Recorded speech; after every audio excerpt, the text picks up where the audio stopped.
deebisi jedhe. Ben deemsi jedhe ben. Asin de benu deemi benu. Asin kuri asin.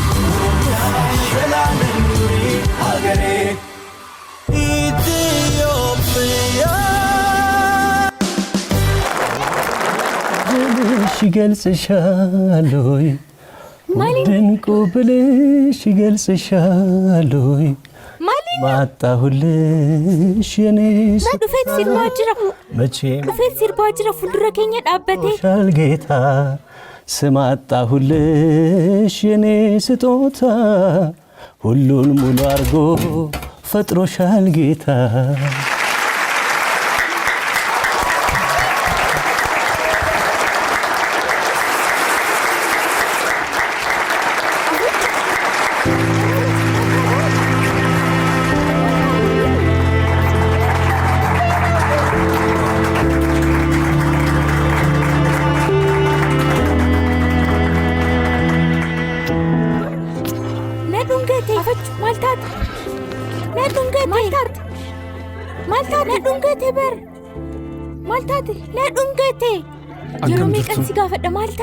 Fayyaa keessanii akkam jirta na bartanii eeyyee eenyudha Daawit Tsigee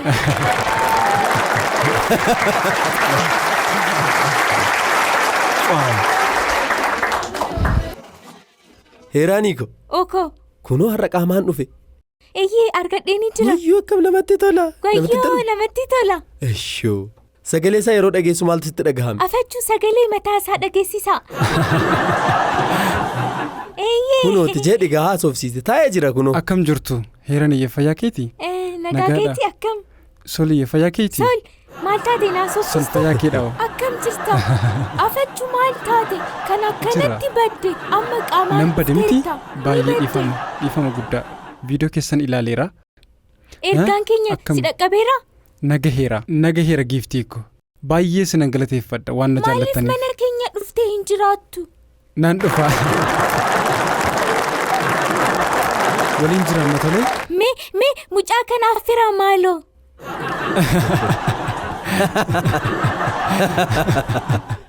maala affeeramu adeesitti isa affeera maaloon jedhe halkan guutuu isa affeera Soliiko mee Daawitiin akkamitti jaallatta maaloo dhugaa yeroo hundayyuu isa nan jaalladhaan abjuu kootiin natti dhufa abjuu isheetiin dhufa mee natti mee abjuu keetii yoomsitti dhufe kaleessa maal argite abjuu keetiin Inumaayyuu ani guyyaa tokko yeroo inni sirriitti jedhee yeroo na dhungatuun arge isa dhugumaa si dhungadhe jecha deebii kennuudhaaf qophiidha eeyyan sirba kee kan baaste guyyaa meeqatti ani kuni gaafii bareedaa natti fakkaataamsiif tole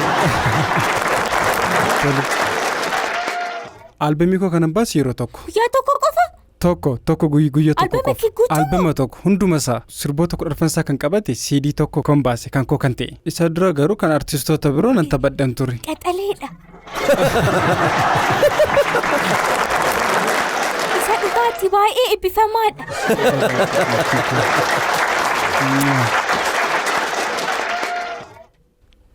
Solii maaloo taa'e Daawit taa'e bakka sanatti taa'e jira maaloo Daawit taa'e malee sanii kofaltaati maalitti koosu yaasi'i na ajaa'ibsiistee bara ati nama sagalee qal'aa qaba seera kee qabachuu qabdu tole eenyudha kan sagalee qalloo qabu afachaan koo sagaleen qallaadha dirqama akka Daawititti furdaa ta'uu qaba inni waggaa meeqa guutuu vookaalii hojjeteeti afachuu atiin hojjettu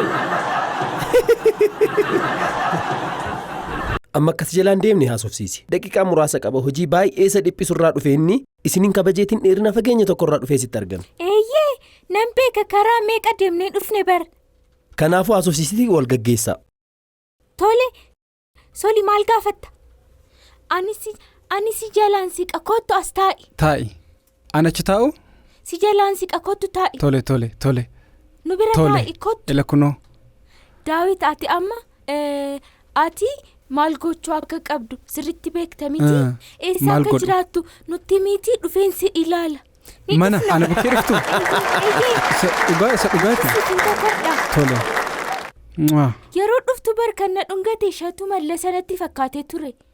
Anadha kan si dhungate. Ela amma immoo CD qabadhee isiniif dhufee jira. Barreessee mallatteessee heeraan. Dhugamu. Kunoo. Galatoom.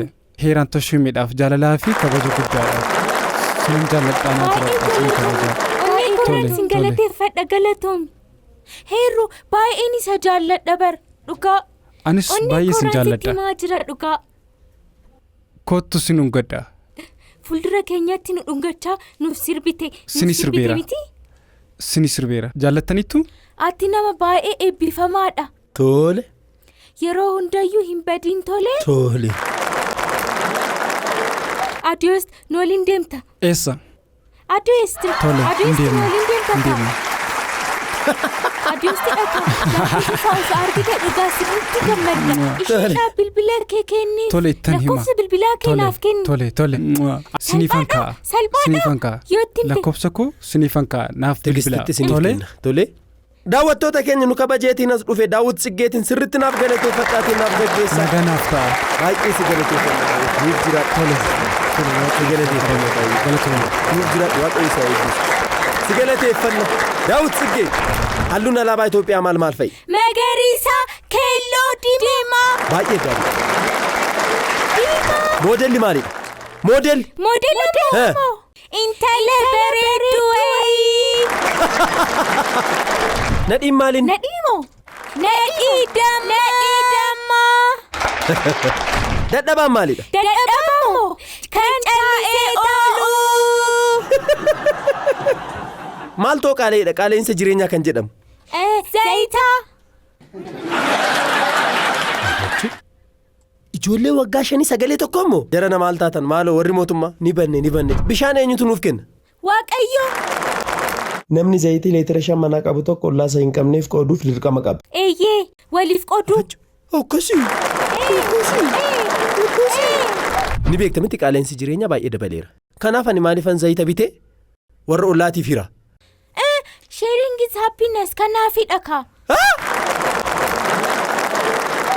Zayita eega kanatti qaala'ee warreen qarshii hin qabne zayita bitanii ni nyaatu?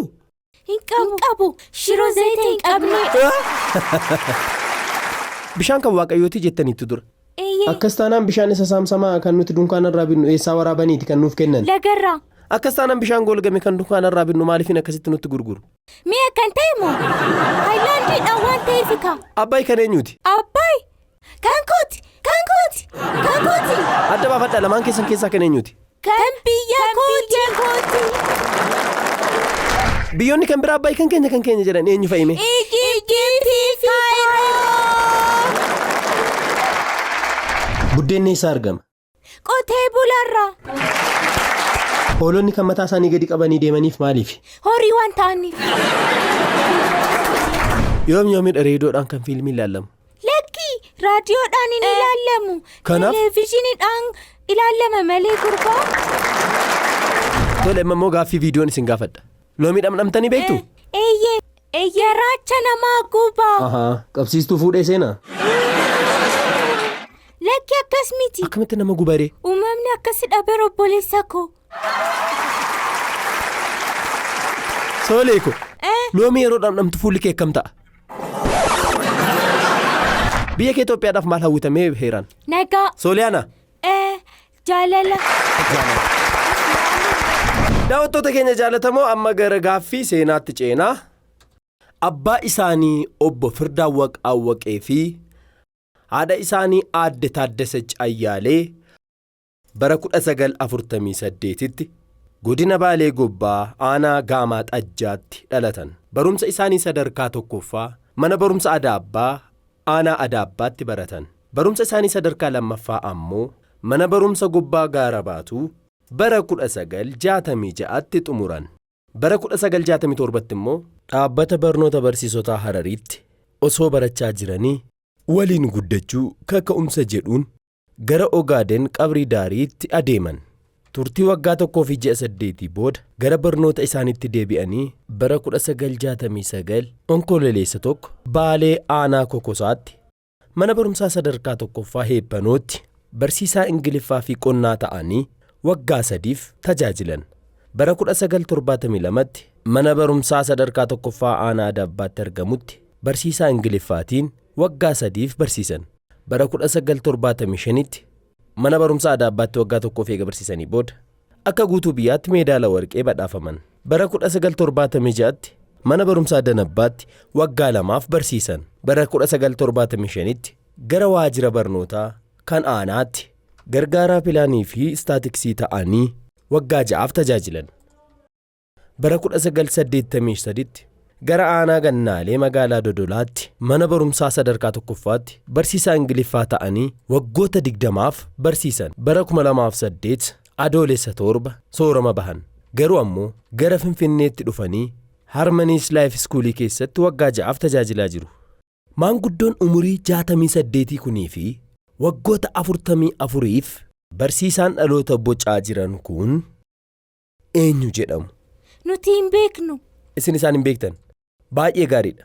Guyyaa har'aatiin maqaa ijoollee qaxaleetiin kan isaan galateeffannu waggoota 44f dhaloota bocaa mindaa qarshii hamma muraasa ta'een barsiisaan biyya keenya ijaaraa biyya keenya bocaa turan kun barsiisaa Kaasahuun Firdaawwaq jedhamu. Barsiisaa Kaasahuun Firdaawwaq sirriitti isin galateeffanna. Kabajamtoota daawwattoota keenya gaa kanatti aansuun kan asitti isiniif affeerru haadha Sooliyaanaa fi Heeraan Tigistidha. Daqiiqaa 2 ishee waliin ni turra. Tigist irra deebiin baga nagaan dhuftan. Baga nagaan nu eegdan. Tijii yeroo darbe yaada tokko kaastee turte. Ijoollee akkana fedhii addaa qabaniif manni barumsaa baay'inaan hin argamu Itoophiyaa keessatti. Nuti akka dhaabbataatti isa hojjechuu yookaan isa ijaaruu ni barbaanna jettee turte. Yaadni namaa ni jira akkasumas immoo namni bilbilee si gaafatee ni jira. Mee akka maal fakkaata yaadni namaa kana natti himi. Ati hoo maalirra jirta? Egaa dhimmichi dhimma dhiifamuu miti egaa baay'ee barbaachisaadha. Kanaaf haala ijoollee irraan kan ka'e immoo mana barnootaa deemuu akka qaban beekamaadha. Kanaaf anis sosocho'aan jira garuu kophaa koo miti. Haaluma wal fakkaataadhaan immoo haadholee akka koo waliin wal qunnamee ni haasofnee biyya alaatis biyya keessas karaalee adda addaatiin nu deeggaruu warreen nu deeggaruu barbaadan isaan baay'ee nuuf bilbilanii jiru. Keessattuu immoo karaa kanaan obboleettiin keenya tokko baay'ee nu gargaaraa jirti. GoFundMe'nis yeroo dhiyootti banteetti. Egaa ani akka ergaatti wanti dabarsuu barbaadu namoonni nu gargaaraa jiran haaluma kanaan akka itti fufanidha. Mootummaanis akka nu deeggaru sababni isaas wanti nuti ijaaruuf jennu yeroo fi baasii baay'ee waan gaafachuu danda'uuf deeggarsii nu barbaachisa. Amma danda'ameen mootummaan karaalee gargaarsa manaatiin illee akka nu gargaaruu fi gara gochaatti seenne ammoo akka jabaannu jechuun barbaada. Kun ergaa kooti. Akkasumas galatoomaa jechuun barbaada. Egaa bilbila dhuunfaa keenyadha kan hanga ammaa fayyadamaa jiru. Isa kennuu ni dandeenya? Ni danda'ama rakkoon qabu. Duwwaa 9 11 86 83 duwwaa 6. Galatoomaa sin qaxalee. Heeraan Tashoome! Kunoo sartifikeetiin harkaa fuudhii. Kunoo sartifikeetii. Inni kun immoo kitaabadha. Waan dhuftaniif sinan galateeffadha. Sooliyaanaa Tashoome! Kunoo sartifikeetii. Inni kun immoo kitaaba keedha. Irra deebiin waan ansi darbeef baay'ee gammadeera. Galatooma.